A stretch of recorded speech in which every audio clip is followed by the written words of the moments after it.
And we are live. I just want to go ahead and say real quick, I am sick, y'all, so please work with me on that. I'm not feeling too great. So if you hear my voice change a lot, I got a flu or I got a cold. It's one or the other. I don't honestly know.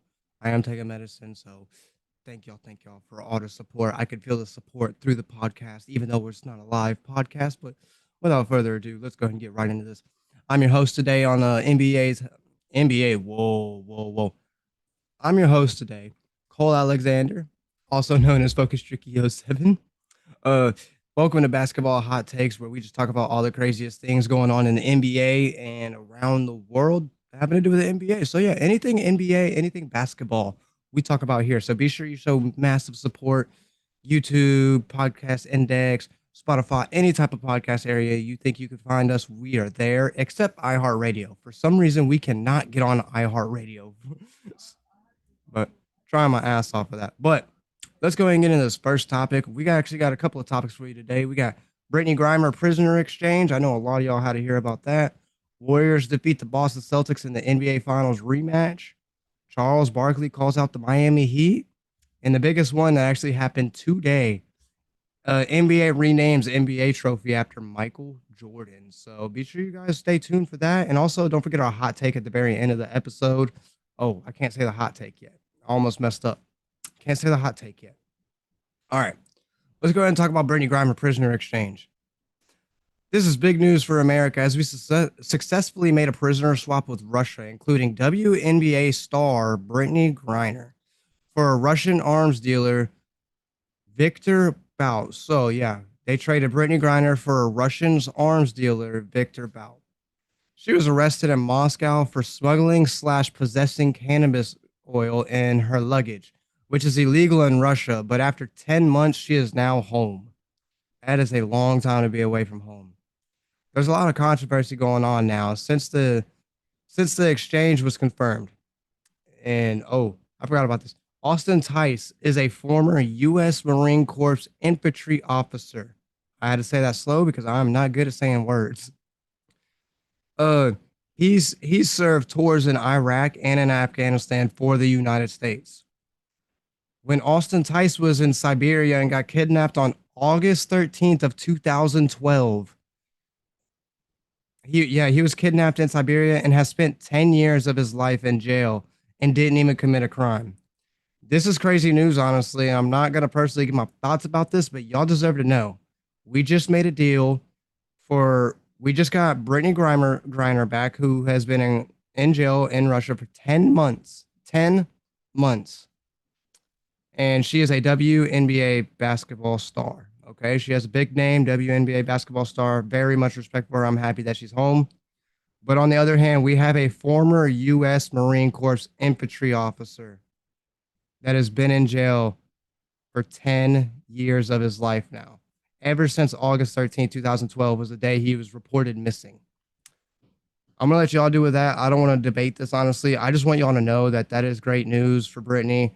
I'm happy for her. I'm happy for her wife. I'm so happy to see her be back in the WNBA. Hopefully, we don't know how that's going to go because of the smuggling / possession of cannabis oil. So we'll just have to keep our eyes on that.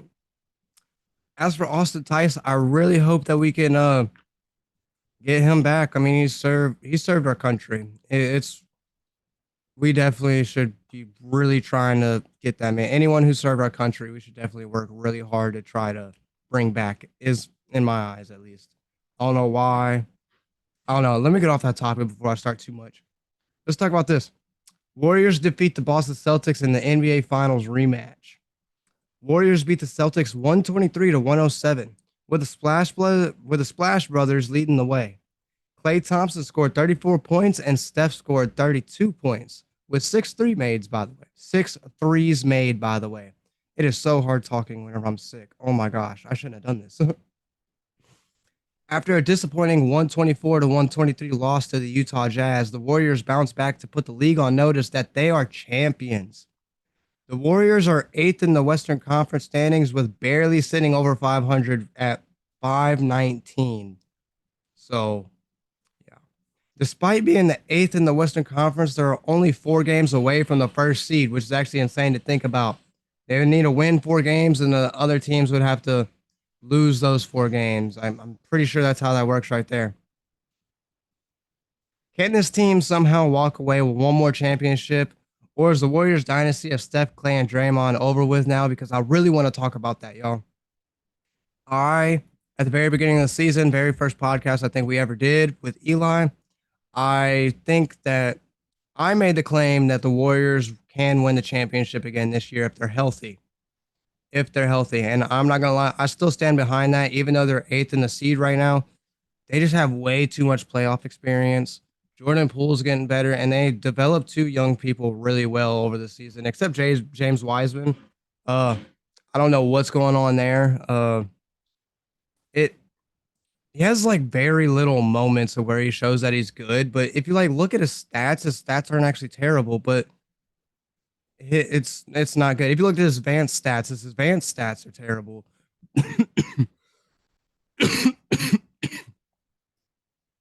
Sorry about that, y'all. But no, his advanced stats are terrible.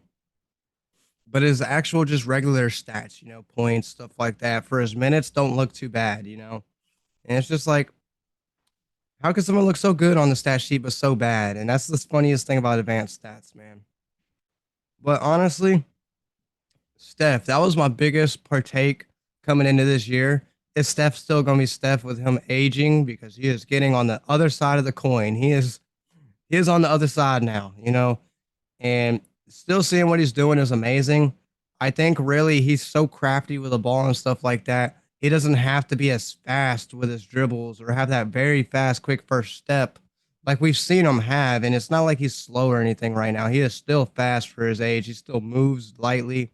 He moves all around that court so well still for his age, especially being a younger guard. I mean, not a younger guard, a small guard. Like that has to play in his favor for sure. But I really think what's going to happen is it's going to come down to the X factor of Klay Thompson. We've seen Klay Thompson play really good these past couple of games in the past week, actually. If he continues that, they can definitely win the championship. I mean, we saw what happened with the Celtics. I know that's one game, but this is the team. The Celtics is the best team in the league right now. There literally should not be a debate about that. The only team that you could maybe possibly put there, Bucks. I mean, I'm talking about on whenever it comes to their conference. Yeah, definitely. I would just say the Bucks. I don't know anyone else that's going to go toe to toe with the Celtics. Not even my Miami Heat can.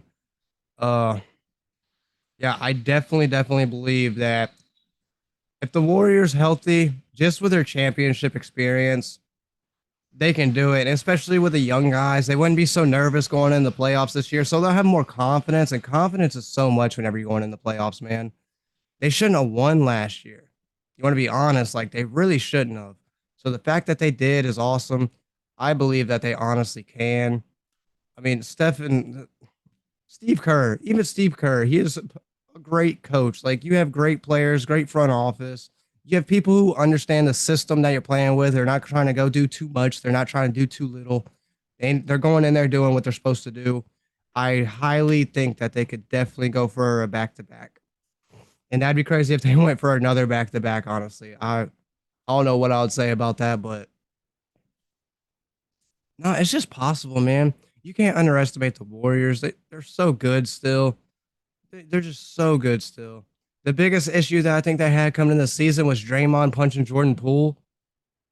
You see how they play on the court? They're still mixing, getting along, and everything like that.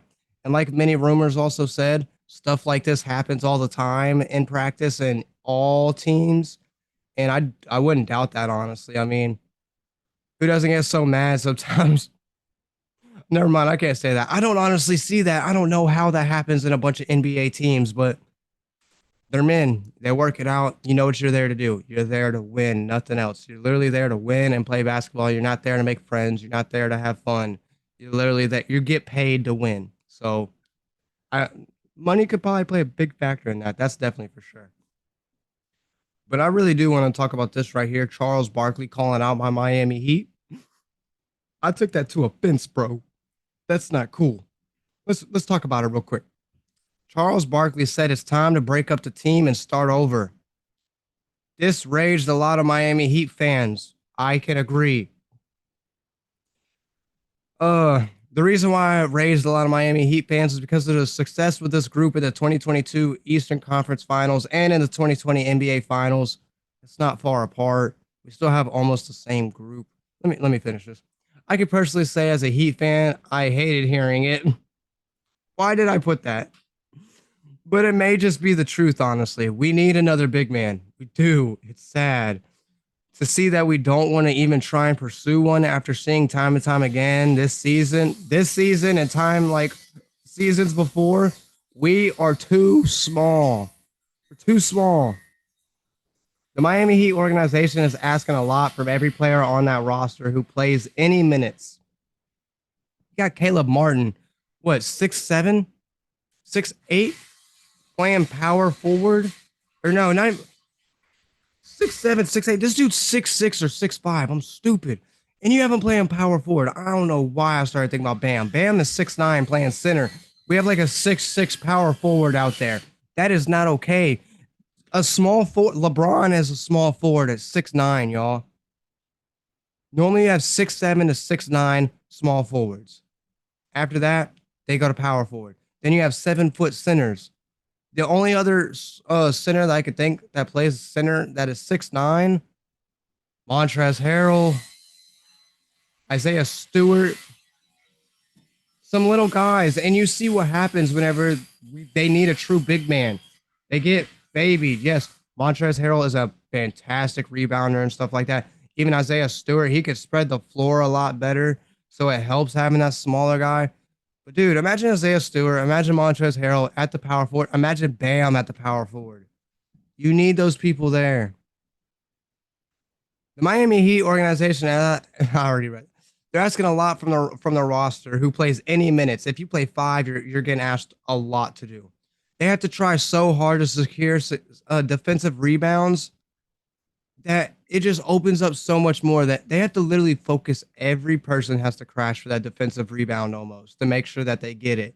And there are so many times we could send 5 people down there, literally 5 people, and we will get out rebounded a lot still. And that's just not okay. Now, ever since we had Jimmy Butler come back in, and he's played that little power forward sneaky role, I don't know if anyone's realized that the past couple days. He's been attacking that offensive glass and attacking that defensive glass, unlike I've ever seen him do this year. And I think that's the role swap between him and Caleb Martin. Caleb Martin still plays the power forward, but they're asking Jimmy to crash like Caleb was. And I think it's really benefited this team. I personally believe in Omar Yurtseven. We need to get him out there. Whenever he played for us with that little span stretch of like 10 games, I can't remember honestly. He played phenomenal. He had tons of 10, 10, 20, 20. I think he even had 20 rebounds in one game. Don't quote me on that. Don't fact check me. Just put it in the air, let it go. I'm pretty sure he did, okay? But I know there was like 3, 4 games in a row where he was legit getting 10 rebounds, 10 rebounds, 10 rebounds. That is the guy we need. If he can shoot a 3-point shot, that is the guy we need. We need Bam or him to shoot a 3-pointer at least 36, 37% for a respectable big man. Even 35, honestly, may be pretty good. But anything under 35, they're just going to leave you wide open. Statistics show you at least want to shoot 33% if you're shooting a 3. Like, that is legit statistics. You want to at least shoot 33% from 3. You're not doing that, then you're not helping your team shooting 3s at all. I want to know, and I want to honestly figure out what can this Heat team do to turn this season around. And the biggest thing for me is get Omar Yurtseven back in that lineup. I know he had ankle surgery or something like that. It put him out all the way, I think, until it's until next. I know it's a 2023. I think February is his next evaluation or something like that. I can't exactly remember, but I'm pretty sure February is whenever they said we could start reevaluating for him to actually come back and play, which is just so many games away, so much time gone. Like, we're going to have to really figure something else because this playoff run is not going to be good by us if we don't do something. I don't know why PJ Tucker's an amazing player, great defender. I don't know why just having to have him on our team made us so good last year. It doesn't make sense, honestly, especially whenever you go look at the stats and everything. I don't know how that one player dramatically changed this team for us, but it did because like we lost Jay Crowder. No, I can't even say that because we replaced Jay Crowder with PJ Tucker, which is exactly what we needed. I mean, I guess since we are asking Caleb Martin to take that PJ Tucker spot, like, oh no, I believe in Caleb Martin. He's played great for us this season. He's having his best season yet. I mean, really, the biggest thing we can do is get an actual center, man. We got to put Bam to the four. We got to put Bam to the four so he could just literally walk over these kids, bro. He's been playing phenomenal as a five. I think he would be a better four. That is my personal opinion.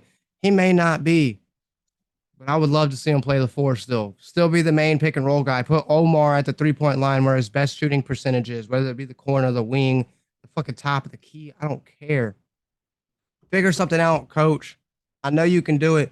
I believe in this Miami team. I still think that we could win the championship. I know. Oh my gosh, he's a Miami Heat fan. Of course, he's going to say that. We have bucket getters at the end of the day. We literally have a top 10 player in Jimmy Butler. We have Tyler Hero, who's doing better this year. He just needs to get consistent off from his injury. Bam is being the guy that we've needed him to be. If this was the same Bam from last year, that would have been amazing. It would have been fucking awesome, but it's honestly not. Uh, Other than that, though, man, we really just got to get a center, dude. If we don't get a center, it's just not going to work out good for us. But all right, let's go and hop into this next topic right here. NBA renames the NBA trophy after Michael Jordan. This is actually pretty big, and actually that's awesome to hear because the NBA is going through a lot of rebranding right now, actually. And one of the biggest things is the NBA trophy being called the Michael Jordan Trophy. NBA Commissioner Adam Silver said, "Our new collection of trophies celebrates some of the greatest and most impactful players in the history of the NBA." And he is not lying. They have the Hakeem Holt. I'm not even gonna try saying that. What I'm saying, he has the Hakeem Trophy now. We switched to the Bill Russell Trophy. We switched to the Kobe All Star one. I know, like George McClain or George McClellan. Oh my God, I can't speak right now. He's the most improved player award now. The sixth man. Wait, I can't remember who the sixth man was. I can't remember. But no, we definitely did put some big names with some big trophies. So does that make it more honorable to get that trophy? I honestly feel like it does.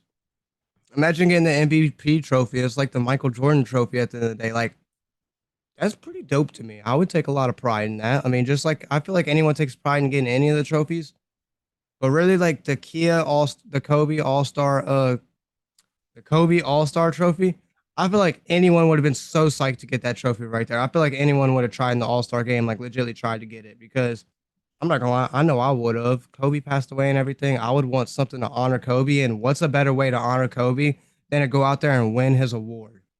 Like I feel like that's the best honor you could give him if you're a fan of him, if you're a friend, family member, whatever you want to say. I really feel like that would be the best way to go about honoring people. So that's awesome. Michael Jordan did say that he was very honored to get this award and everything like that. I heard that they put a little twist on how they did it. I think it's going to implicate something with his five rings, five MV with his five MVPs. I was about to say yes, dude. Where's all my basketball knowledge going, bro? Oh my gosh, I don't remember. Does he win six or five championships, bro? Dude, oh my gosh, I actually can't remember right now. I feel like such a casual. This should be at the top of my mind. That is something we always talk about how many championships this dude's won compared to LeBron. I've been thinking about Tom Brady too much lately and his fucking. I'm not even going to go into that. Flame me, y'all. I deserve to get flamed on that. I cannot remember. I'm looking it up.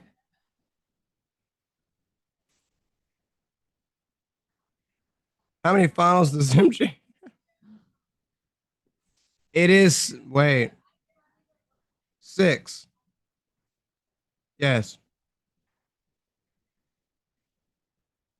Yes, okay, definitely. 100% six. Sorry, I was about to say, because I know he's undefeated in the finals. He's never lost in the finals. But this right now, yeah. Michael Jordan has six appearances in the NBA finals in his career. I knew that because Tom Brady has six also. The GOATs have six. No matter what, GOATs have to have six, man. I dropped my phone. Six, man. That's hilarious right there. Oh man. Oh, I thought I cracked my phone. It was a piece of hair on it. I'm sorry, y'all, for speeding through all this, but I am really sick. I hope I get some type of appreciation for still doing this podcast. Please like the podcast, show it any type of support, share it, because I got to wrap this up. I feel like I'm about to get sick. Our hot take for today: what NBA team has surprised you the most this year and why?